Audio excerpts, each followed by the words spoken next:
tá meio escurinho, mas eu consigo enxergar. Tem alguém nos visitando? Se você estiver nos visitando, levanta a tua mão para eu te ver daqui. Não tem ninguém. Aqui tem alguém nos visitando? Primeira, segunda vez. Aqui na frente, levanta a mão. Aqui na frente nunca tem ninguém visitando. Muito difícil, né? Sejam bem-vindos, querido, nessa noite. Que bom que nós estamos reunidos como igreja. E eu tenho expectativa no meu coração para aquilo que o Senhor quer construir em nós nessa noite. Amém? Quantos estavam aqui na semana passada? Deixa eu te ver se você estava aqui. Amém. Semana passada nós demos início a uma nova série de palavras que tem como tema legado.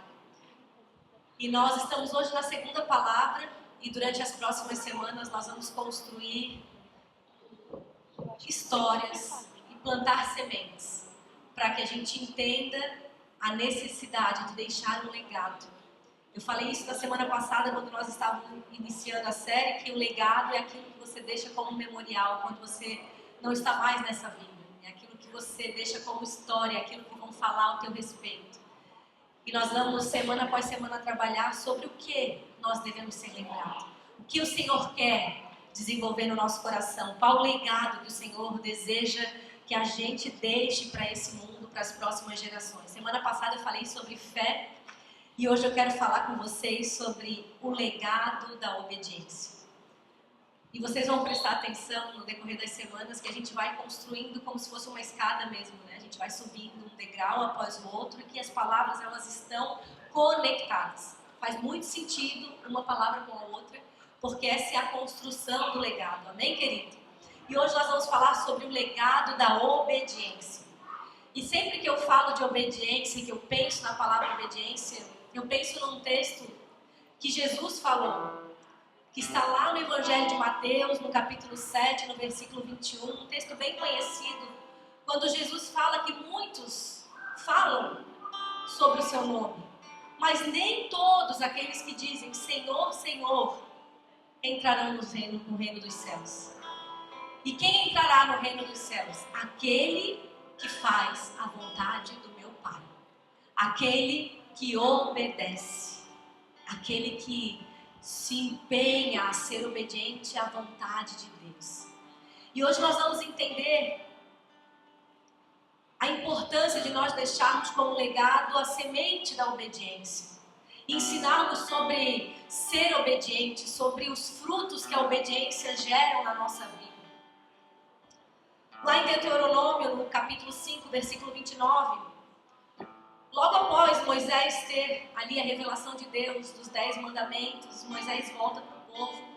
E o povo tem ali uma conversa depois de até questionar Moisés, porque o povo chega a entrar nesse questionamento de por que só Moisés? Por que Deus fala só com Moisés? Deus não pode falar com a gente também?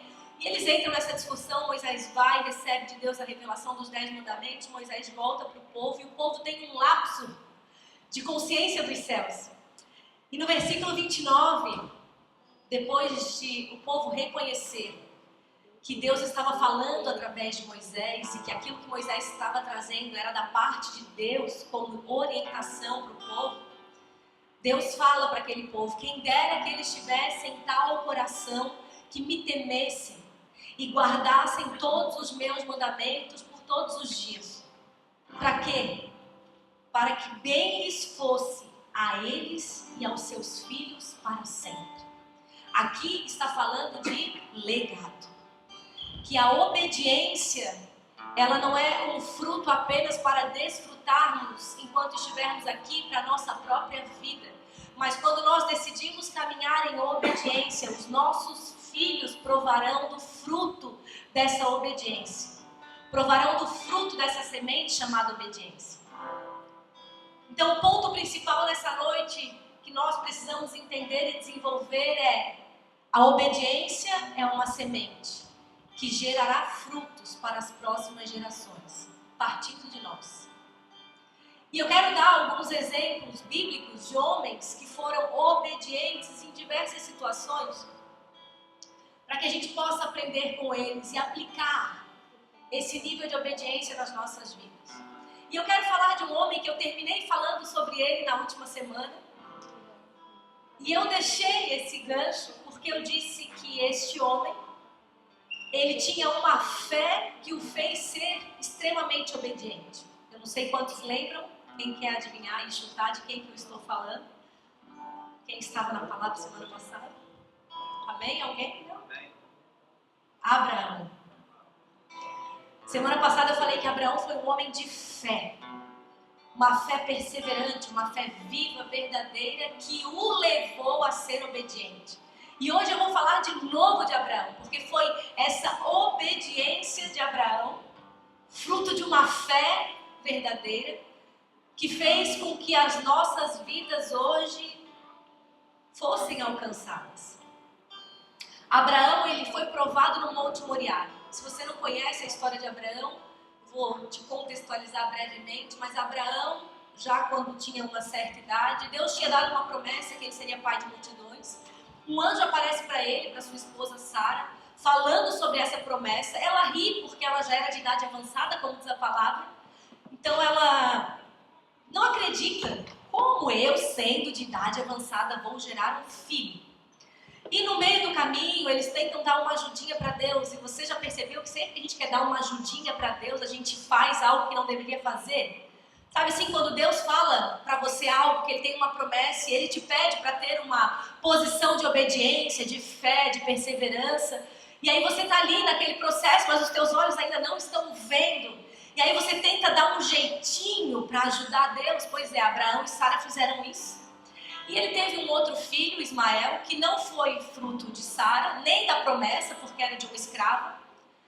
Mas mesmo assim, passado um tempo, Deus traz a promessa, que é Isaac. E aí, quando Isaac já estava crescido, Deus pede para Abraão ir para um monte onde ele fazia os sacrifícios para Deus e sacrificar o seu único filho, o filho da promessa. E Abraão vai, querido.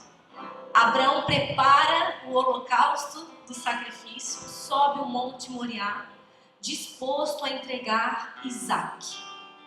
Porque era isso que o Senhor estava pedindo. O filho da promessa. Um filho que ele estava aguardando com expectativa. Um filho que era a resposta de uma oração. O seu único filho, dentro da promessa. E Deus fala, vem, sobe o Monte Moriá e entrega Isaac a mim como sacrifício. E a palavra nos mostra Abraão obedecendo sem hesitar.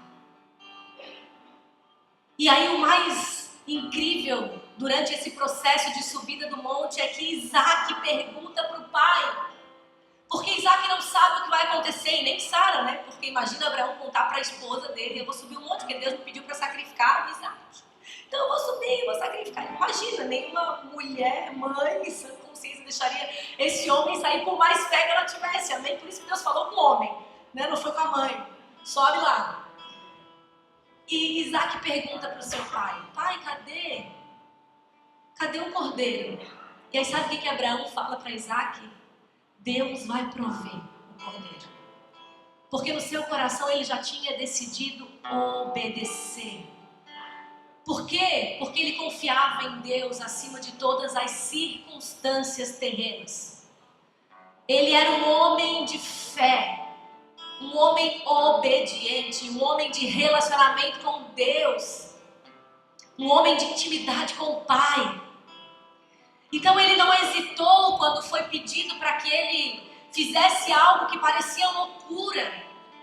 Parecia não, uma grande loucura aos olhos humanos, uma loucura até hoje quando a gente conta essa história. Ele não hesitou, querido, ele obedeceu. E o resultado dessa obediência não foi apenas para a sua vida, mas foi um legado que nos alcançou. A sua obediência abriu caminhos para uma descendência espiritual que permanece até hoje. Gênesis 22, 18, já no final de todo esse processo, o Senhor fala isso para Abraão, que a descendência dele será bendita por toda a terra. Todos aqueles que viriam depois, e depois, e depois, seriam abençoados por conta de um coração obediente. Eu quero te deixar um conselho, um desafio, uma orientação. Para que você, quando sair daqui, quando você for para casa, quando você for ler a palavra, leia Deuteronômio 28. Porque nós vamos falar de obediência e eu podia resumir tudo nesse texto, nesse capítulo. Deuteronômio 28 fala sobre todos os benefícios incríveis de obedecer a Deus. E são muitos, estão todos lá. A palavra fala, se atentamente nós ouvirmos e obedecermos, é certo que nós seremos abençoados. No campo nós seremos abençoados, na nossa casa os nossos descendentes serão abençoados, nunca faltará provisão, mal nenhum chegará à nossa tenda. Uma série de promessas, palavras proferidas para aqueles que decidem obedecer, mas também fala do fruto da desobediência, o peso terrível que é não só para si, mas para as suas próximas gerações, quando a gente decide não obedecer. Então a lição que Abraão nos ensina nessa noite, querido, é que obedecer muitas vezes vai exigir entregar o que é mais precioso. Não qualquer entrega, não será qualquer coisa. Quando Deus ele quiser provar a nossa obediência, pode ter certeza que será algo precioso que Ele nos pedirá. Foi assim com Abraão, foi assim com outros homens que a palavra nos mostra como exemplo. E será assim conosco. Eu obedeço Deus. Será que a gente está nesse nível de obediência que Deus nos chama? Será que nós estamos nesse nível de obediência que é uma disposição de entregar até aquilo que a gente considera como um grande tesouro, como algo de muito valor, como algo muito precioso, algo que veio inclusive da parte de Deus? Porque Isaac veio de Deus, querido, mas Deus em um determinado momento, para provar o coração de Abraão, pede Isaac. Óbvio, né? Se você for ler, você vai ver que Deus realmente proveu o cordeiro. Isaac não é sacrificado. Por quê? Porque era uma forma que Deus estava usando com Abraão para expandir o seu interior, para que ele de fato fosse pai de multidões, para que a promessa se cumprisse por completo. Foi uma prova, querido. Se Deus provou Abraão, que era um homem cheio de fé, por que você acha que Deus também não vai nos provar durante a nossa jornada, a nossa caminhada? Ele vai. E Ele vai nos provar na obediência muitas vezes, nos pedindo para entregar coisas que são preciosas, sacrificar coisas que são importantes. Só que entenda, quando nós decidimos obedecer, nós vamos gerar fruto. E esse fruto não vai parar em nós. Esse fruto ele vai para as próximas gerações e para as próximas gerações. E eu quero falar de um segundo exemplo. Em Atos 9, nós vemos a história de Paulo, a conversão de Paulo. E todo mundo conhece a história de Paulo, mas pouco se fala sobre um homem que foi extremamente importante nesse processo. Um homem chamado Ananias. Ananias foi um homem que obedeceu para liberar um destino. Atos 9 começa a falar da experiência de Paulo. Estava a caminho de Damasco, ele tem um encontro com o Senhor, uma experiência com o Senhor, e ali ele tem uma queda, né? Cai do cavalo, daí vem a expressão caiu do cavalo, ele fica cego. E aí o Senhor vai chamar Ananias, que era um homem de Deus, assim que a palavra descreve, um servo do Senhor. Ele era um homem de Deus. E o Senhor fala para Ananias: Ananias, vai lá e encontra o irmão Saulo e fala para ele o que eu estou te mandando. E Ananias podia ter dito não. Por que ele poderia ter dito não? Porque nós sabemos que Paulo era um carrasco do povo cristão, da igreja de Cristo. Ele era um perseguidor.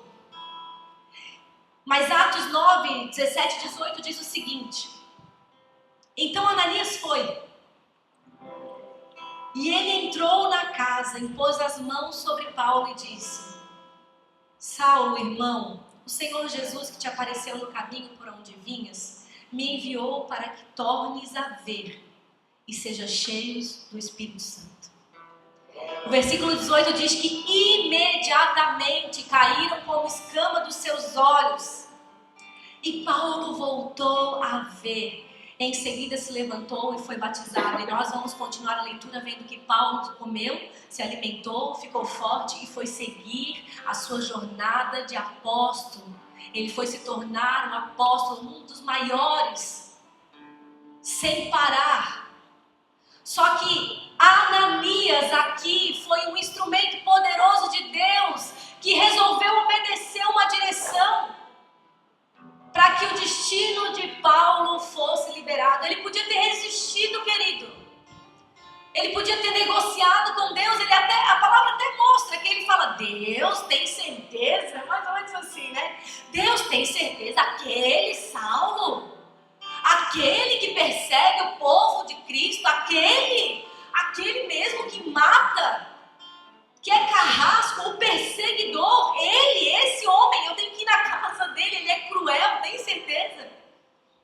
Deus confirma e ele vai. E a sua obediência, querido, é um ponto fundamental na liberação do chamado de Paulo. E o que eu quero te dizer nessa noite, a tua obediência pode ser a chave para destravar outros destinos. Muitas vezes a gente quer o nosso destino, a gente quer ser enviado, a gente quer ser liberado, e glória a Deus. Mas quem sabe o Senhor está te pedindo um passo de obediência como uma chave para liberar, para destravar o propósito de outra pessoa. Porque isso também é o que a obediência gera. Isso também é um legado que a obediência tem que deixar. Ser instrumento na mão de Deus é uma posição de obediência, querido. Você precisa obedecer a Deus para se colocar na posição de ser instrumento. Nós, na Sara Nossa Terra, temos uma visão de liderança, né? Os líderes de célula, você vai para o instituto, você faz o instituto, depois você pode abrir a tua célula, e na tua célula você se torna um instrumento, você vai trazendo outras pessoas, vai evangelizando, leva elas para revisão de vidas, amém? Glória a Deus. Quantos aqui já fizeram revisão de vidas? Se eu tiver, glória a Deus. Novembro temos revisão de vida, você que não foi, se prepare, novembro já está logo aí. Vai para revisão e você está ali, serve no revisão como instrumento e fica do lado e aconselha e vai junto com essa pessoa guiando no caminho. Que poderoso é! Essa é a nossa visão. Algumas igrejas têm visão diferente, mas a grande questão aqui é: isso é obediência. Se colocar nessa posição de instrumento de Deus requer obediência. Sabe por quê? Porque essa posição também vai te levar a abrir mão de muitas vontades suas. Eu vou contar uma história engraçada. Agora é engraçado de contar, né? Mas na época foi meio assustador. Nós tínhamos uma vigília. Na verdade, essa vigília começou com uma reunião de oração dos meninos da equipe. Não sei se o Anderson estava nessa época, acho que ainda não. Faz bastante tempo. Os rapazes da equipe resolveram se juntar para orar toda sexta-feira. Eles subiam um monte, que eu não me lembro onde é que era, em Forquilinha, sei lá, Forquilinha. E eles iam para lá, 2, 3, daqui a pouco eram 4, 5, toda sexta-feira, 10 horas da noite, eles subiam um monte para orar. E aí, uma sexta-feira específica, meu esposo, o pastor Cleito, falou: não, hoje eu não vou. Eu não sei o que tinha acontecido. Ele falou: hoje eu não vou, mas vocês vão. Vão em paz, vai ser bênção. Foram. Nós saímos em casa umas, sei lá, 2 horas da manhã, 1 hora da manhã, o telefone toca. Um desses meninos dizendo: pastor, olha só, a gente foi assaltado. E a gente está amarrado aqui, roubaram a moto, e a gente precisa de ajuda. E o Cleiton saiu na hora, pegou o carro, saiu, foi lá socorrer os meninos, enfim, desceu. E aí depois a gente, daquilo ali, a gente decidiu: não, gente, ninguém vai para o monte, vou morar na igreja. Toda sexta-feira a gente ia para a igreja e virou realmente uma grande vigília depois. Mas eu estou te contando uma história porque isso é o que muitas vezes vai nos exigir na nossa posição de instrumento para liberar, destravar propósito de outras pessoas. É ligar para você na madrugada e dizer: eu estou precisando de uma oração, ora por mim. Estou dentro do camburão, fui preso, vem aqui me socorrer. Nós temos uma outra história assim, gente, é sério. Nós tínhamos um discípulo que hoje já está com Jesus, um Diego querido. E ele tinha falta de lítio, enfim, ele tomava algumas medicações. E aí quando ele ficava sem tomar medicação, porque ele parava por conta própria, ele fazia isso, né? Aí ele tinha as crises dele, e numa dessas crises, que foram algumas, a gente acompanhou, era o Natal e ele foi na Praça 15 e arrancou o menino Jesus do presépio. Ligaram para a polícia, olha gente, ligaram para a polícia e botaram ele no camburão, indo para a delegacia, liga para o Cleiton. Pastor, olha só, tô no camburão, tô preso. O quê, Diego? Tô preso, arranquei o menino Jesus do presépio, estão me levando para a delegacia. Olha, gente, lá foi o Cleiton para a delegacia conversar com o delegado. Não, a gente cuida dele, ele tem um problema, enfim, ele, né, acompanhado, agora ele vai voltar a tomar o remédio. Uma das, né? Mas por que eu estou te falando isso, querido? Porque isso é ser instrumento. Esse menino, ele era um menino incrível, coração de ouro, um evangelista, ganhou muita gente para Jesus. Tem gente até hoje na igreja que foi ganha por conta dele. Mas ele tinha um líder, ele tinha alguém ali o ajudando, o aconselhando, o trazendo para o centro da vontade de Deus quando ele estava perdido. E muitas vezes a obediência, querido, é nesse ponto de ser instrumento para destravar o propósito de alguém. De repente o Senhor está te pedindo hoje: ei, volta, te posiciona, seja um instrumento. Eu preciso que você seja um facilitador do que eu quero fazer. Outras pessoas precisam ser destravadas no seu propósito, mas eu preciso que você vá, Ananias, bata na porta de Saulo e diga: ei, irmão Saulo, o Senhor me enviou aqui para te dar uma palavra. Isso precisa, querido, de um passo de obediência. João 14, 23 diz: se alguém me ama, guardará a minha palavra. Se alguém me ama, será obediente. Mas não termina aí. Sabe o que ele diz? O meu Pai o amará. Viremos para ele e faremos nele morada. Quando a gente decide obedecer, o Senhor vem e faz em nós morada, para que a gente seja instrumento na vida de alguém, para destravar destinos como facilitadores daquilo que Deus quer fazer. Amém, querido? E eu quero falar de um terceiro homem. E na verdade nós poderíamos falar dele absolutamente. O maior dos maiores. O nosso maior exemplo de obediência. O nosso Jesus Cristo. Essa é a obediência suprema. O nosso maior exemplo de obediência se entregou numa cruz para a morte. E não foi uma morte sem dor, uma morte rápida, não. Foi uma morte muito sofrida, dolorosa. Adão, pela sua queda, trouxe morte. Jesus, pela sua morte, trouxe vida. Esse foi o preço pago, obediência. O fruto, vida. E eu não estou falando que você vai precisar se entregar numa cruz. Nós vivemos um outro tempo, não sei se vamos voltar nesse tempo. Muitas coisas loucas estão acontecendo, né? Muitas coisas pesadas estão acontecendo e a perseguição já está acontecendo, não é que virá, já está. Não sei se chegaremos nesse ponto de sermos perseguidos ao ponto de sermos crucificados. Pode ser.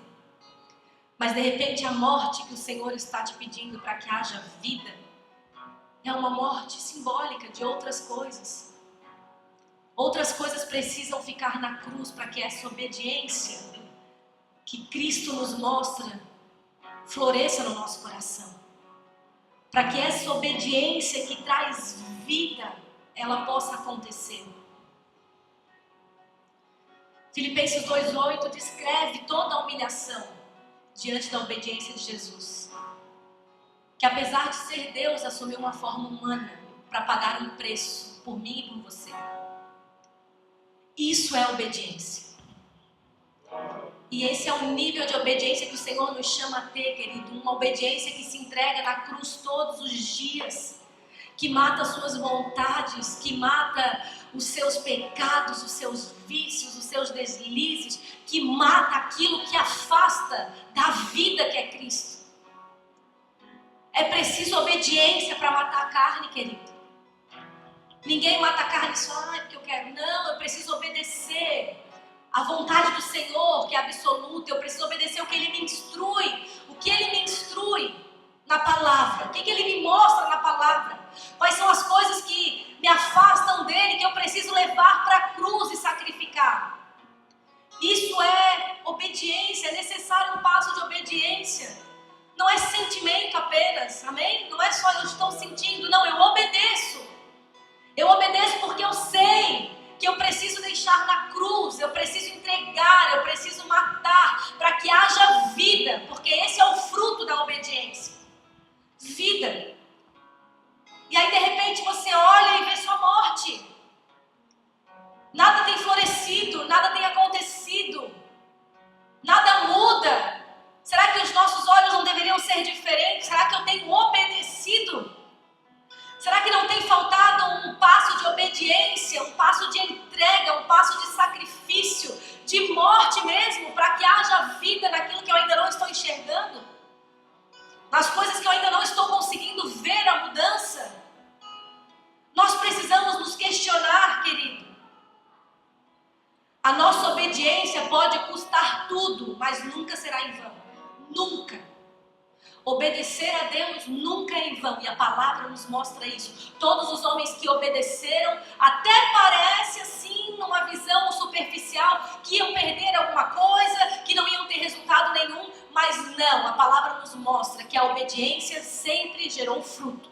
Sempre gerou fruto bom, não só para a vida daquele que obedece, mas para as próximas gerações. E é isso que nós estamos construindo aqui. Nós estamos falando de obediência, mas é importante nós falarmos do desobediente. Porque existe um legado de desobediência, querido. O chamado de Deus para nós é o legado da obediência. Mas quando eu desobedeço, quando eu escolho desobedecer, eu vou deixar um legado. E esse legado será da desobediência. A obediência deixa bênção, a obediência deixa favor, a obediência deixa graça, mas a desobediência, querido, deixa cicatrizes. E essas cicatrizes ecoam por gerações. Como eu falei, Adão, na sua desobediência, trouxe morte, separação, afastamento. Tudo estava ali para desfrutar. Uma escolha de desobedecer, porque esse foi o pecado. Desobedeceu uma direção de Deus. Deus falou, não come dessa. Ah, mas a serpente falou para minha mulher e aí eu comi. Desobedeceu. E gerou um fruto. Que fruto foi esse? Morte, separação, afastamento. Mas Jesus veio e obedeceu. E o que esse fruto trouxe? Salvação, vida. Ligou novamente o homem a Deus, livre acesso, caminho livre até o Senhor, até o trono da graça. Mas é uma escolha, querido. Eu quero ser o quê? Obediente ou desobediente? Porque o fruto, o legado vai aparecer. Tem um homem que foi desobediente, que a gente pouco fala dele, deveria falar muito, porque ele foi um rei clamado pelo povo, que foi Saul. O povo clamou a Deus, o povo queria um rei, queria um líder. E Deus fala, tá bom, vocês estão querendo, então eu vou levantar um homem. E levanta Saul. Aí sabe o que Saul faz no meio da sua história? Ele escolhe desobedecer Deus para agradar os homens. E aí sabe o que ele colhe? Deus o destitui da sua função de rei, levanta um outro para colocar no seu lugar, e ele recebe uma maldição sobre a sua família, sobre a sua casa. Por quê? Porque Deus disse, vai lá, você vai ganhar a guerra, mas não traga nada, nenhum despojo, que era o direito que eles tinham de trazer quando eles iam para a guerra e saíam vencedores. Eles podiam trazer os bois, os alimentos, o ouro,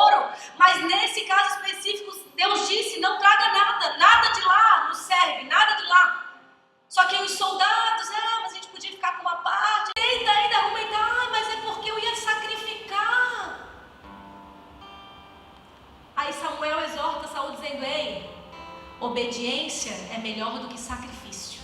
A gente fala muito essa frase e a gente às vezes não sabe de onde vem, mas ela é muito pesada. Porque é no momento onde um rei está sendo destituído, está perdendo o seu lugar de honra, porque decidiu desobedecer uma ordem. E ele tenta argumentar diante de Deus, e Deus é muito claro e diz para ele: ei, obedecer é melhor do que sacrificar. Uma vez eu escutei um pastor falando sobre isso, e eu nunca mais esqueci. Ele disse que é como se nós tivéssemos, Deus estivesse segurando a nossa pele, e Deus estivesse nos puxando para um lugar. Está aqui, segurando o teu braço, te puxando. Mas tu resolve não obedecer, então tu puxa ao contrário. E aí chega num ponto que tu está fazendo tanta força ao contrário que rasga. Rasgar dói muito. Rasgar um membro, arrancar, dói muito. E é isso que a palavra está falando aqui, querido. Obedecer é melhor do que sacrificar.